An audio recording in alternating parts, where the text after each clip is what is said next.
हम लोग जितवाने के बजाय हरवाने के लायक है, तो हम बीजेपी की वोट काट के उनको हरवाएंगे।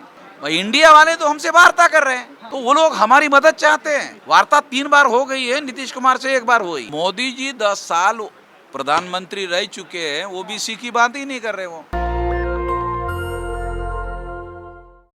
मेरे साथ अभी वावन मिश्राम हैं। सर, जो राष्ट्रीय परिवर्तन मोर्चा बनाया जा रहा है, कितने कितने दल इसमें शामिल हैं?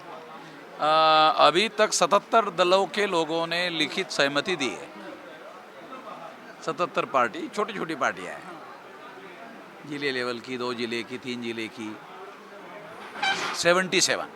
कैसे हरा पाएंगे? एनडीए और इंडिया, दो महागठबंधन है आपके सामने। ये चुनाव बहुत टसल का होने वाला है। इसमें आधा %, 1%, 1.5%, 2%, 3% वोट डिसाइडिंग रहेगा। तो इतना हमारे पास है, इतना है, ज़्यादा नहीं। हम कहाँ बोल रहे हैं बहुत ज़्यादा है, क्या बोल रहे हैं? तो हम लोग जितवाने के बजाय हरवाने के लायक है, तो पहले तो हरवाना ही पड़ेगा ना। नहीं समझ रहे आप? यही आरोप तमाम दल लगाते हैं कि वावन मिश्राम साहब तो वोट कटवा हैं, वोट काटने के लिए आते हैं, खेल बिगाड़ने के लिए आते हैं। हम लोग बीजेपी के वोट काटेंगे। चलो ठीक है, हमारे ऊपर जो आरोप लगाया जा रहा है कि हम वोट काटेंगे, तो हम बीजेपी के वोट काट के उनको हरवाएंगे। लेकिन इंडिया सामने है, फिर तो इंडिया की मदद हो जाएगी। भाई इंडिया वाले तो हमसे वार्ता कर रहे हैं। इंडिया के लोग वार्ता कर रहे हैं क्योंकि उनको भी समझ में आ रहा है कि आधा %, 1%, 1.5%, 2% से ये चुनाव हारा और जीता जाएगा। तो वो लोग हमारी मदद चाहते हैं। वार्ता 3 बार हो गई है, नीतीश कुमार से 1 बार हुई है, और दूसरी बार वो उनके राष्ट्रीय महासचिव को भेज रहे हैं तो दिल्ली। इंडिया में ही क्यों नहीं चले जाते हैं आप लोग? सीटें भी मिल जाएंगी। देखो, हमारा एजेंडा और इलेक्शन मैनिफेस्टो अलग है।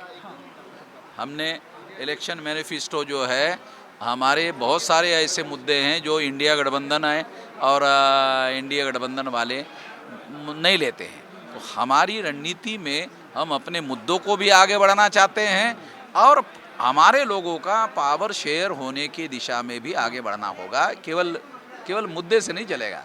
कब तक पिछलग्गू बने रहेंगे? हम पिछलग्गू कब तक बने रहेंगे? हम लोग लीड करने की भूमिका में क्यों नहीं आवे? ये लोगों का सोच है। अब देखिए, नरेंद्र मोदी खुद क्लेम करते हैं ओबीसी हैं, राहुल गांधी कहते हैं कि मैं ओबीसी समाज की बात करता रहूंगा, जातीय जनगणना की बात कर रहे हैं राहुल गांधी। देखो, मोदी जी 10 साल प्रधानमंत्री रह चुके हैं, ओबीसी की बात ही नहीं कर रहे वो। राहुल गांधी ओबीसी की बात कर रहे हैं। उन्होंने 57 साल कांग्रेस ने राज किया, 1 बार भी ओबीसी की बात नहीं की। वो चाहते तो ओबीसी की गिनती करवा सकते थे अभी तक। तो दोनों लोग विश्वास के लायक नहीं है। विश्वास नहीं है ओबीसी के लोगों का। अरे इन लोगों को देख चुके हैं हम लोग, ऐसा लोगों का कहना है, इसलिए तो हम लोग इकट्ठा हो रहे हैं। आप कह रहे हैं कि हम इंडिया गठबंधन की मदद करेंगे, तो इंडिया गठबंधन में नीतीश कुमार हैं और राहुल गांधी। मगर मदद मांगने के बाद बीजेपी को परास्त करने के लिए हम सक्षम है क्या अकेले?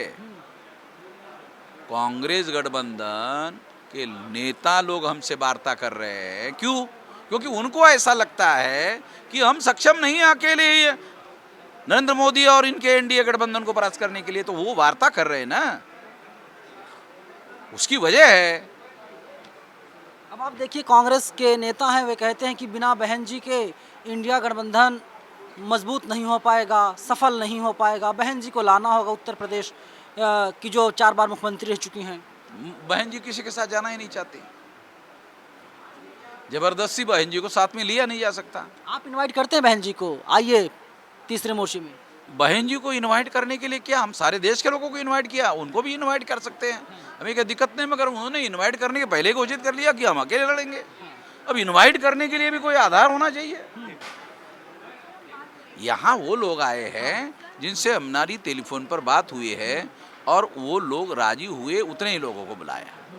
बहन जी ने पहले अनाउंस किया, जितने पार्टी के लोगों ने अनाउंस किया कि हम कहीं नहीं जाएंगे। जैसे 12 दल है, न एनडीए में है न इंडिया में है, उनमें से किसी पार्टी के साथ उनके पास में 11% वोट है, 55 मेंबर पार्लियामेंट है, वो लोग भी किसी गठबंधन में नहीं जाना चाहते। तो उनको बात करने का कोई सवाल नहीं, उनको भी बात नहीं किया। ये गठबंधन मजबूत बनेगा तो जो 12 पार्टी के लोग हैं जिनके पास 11% वोट है उनसे भी वार्ता करेंगे। सर, जो देश की जनता है जो हमें देख रही है, आपको सुन रही है, क्या योजनाएं हैं, क्या रणनीतियां हैं, क्या मैनिफेस्टो है, कोई डिसाइड किया गया है किन मुद्दों पर चुनाव लड़ेंगे आप लोग? देखो, आज तक ऐसा हमारा चुनावी मैनिफेस्टो होगा जो आज तक किसी पार्टी का नहीं होगा। कैसा होगा, क्या खास होगा? क्योंकि महंगाई, बेरोजगारी, भुखमरी की बात सब लोग करते हैं। ये हमारे मुद्दे थोड़े हैं। कौन से मुद्दे हैं सर? ये इतने मुद्दे हैं हमारे लोगों के, हजारों सालों के पेंडिंग मुद्दे हैं, वो मुद्दे का समाधान ही नहीं हुआ। 2-4 मुद्दे बता दीजिए जिससे जनता अवेयर हो मुद्दों सके। पर बात करने के लिए इलेक्शन मैनिफेस्टो बन रहा है। चलिए, इलेक्शन मैनिफेस्टो बन रहा है, वाम नेस्त्रान साफ तौर पर यही कह रहे हैं और 77 दलों का समर्थन तीसरे मोर्चे को है और इसीलिए दिल्ली के गढ़वाल भवन में आज बाकायदा मीटिंग आयोजित की गई थी और जो छोटी छोटी पार्टियां हैं उनके नेता यहां पर आए थे और वाम नेस्त्रान से इन लोगों ने मुलाकात की और अपना समर्थन दिया। और वाम नेस्त्रान साफ तौर पे नेशनल दस्तक पे मुझसे बातचीत के दौरान ये कह रहे हैं कि इनका मेन पर्पज है किसी भी तरीके से नरेंद्र मोदी को सत्ता से हटाया जाए, एनडीए को सत्ता से हटाया जाए और जब ये बीजेपी की ओर काटेंगे तो जाहिर सी बात है इंडिया का फ़ायदा होगा, इंडिया को फ़ायदा होगा और तभी हम लोग आगे आ पाएंगे और तभी बीजेपी को हम लोग हटा पाएंगे। कैमरा पर्सन आशीष के साथ मैं नवीन पानंदन, नेशनल दस्तक, गढ़वाल भवन, दिल्ली। नेशनल दस्तक की आपसे गुजारिश है कि अगर इसको बचाना चाहते हैं तो नेशनल दस्तक को सब्सक्राइब करने के लिए रेड कलर के सब्सक्राइब बटन को दबाएं, फिर बेल आइकन की घंटी दबाएं। नेशनल दस्तक को बचाने के लिए बहुत जरूरी है कि हर खबर को शेयर करें, लाइक करें, कमेंट जरूर करें।